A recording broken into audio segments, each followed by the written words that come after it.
It wasn't just standoff weapons fired from 1,000 miles away.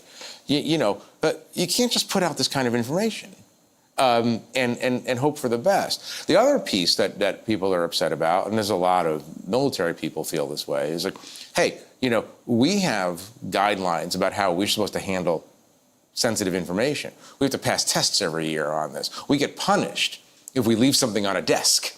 We get punished if we don't put it in a safe. What's going to happen here? These guys are just chatting. They're sitting, on the weekends in their homes, at stores, at restaurants, on their phones, and what's going to happen? They're wondering if there's a couple of, a double standard. Part of the interesting part of the reporting for me was that, oh, wow, we just found out that J.D. Vance really disagrees with the president on this particular issue.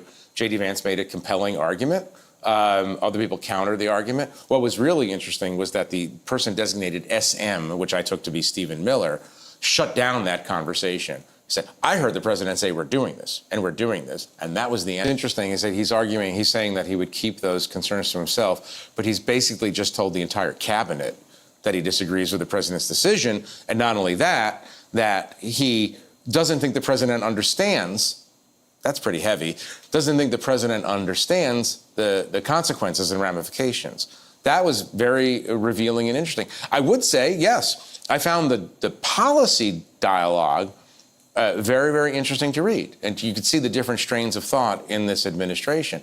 Ultimately, they came into line and they launched the attack. I found it interesting, and I want to look at the timeline, but I find it interesting that I believe that was early in the afternoon.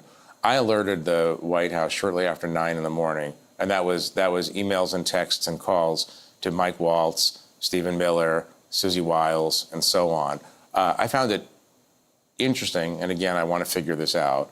The president said he didn't know, 3 or 4 hours later. That struck me as noteworthy and worth more exploration. I think there is somebody in Washington right now who finally understands why he wasn't or she wasn't included in this conversation that they should have been included in. I don't know. I mean, it could have been a mistyped name. It doesn't necessarily have to be somebody with the initials JG.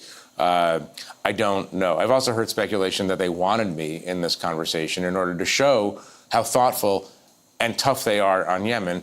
My response to that is there are easier ways to let me know, which is just call me and tell me.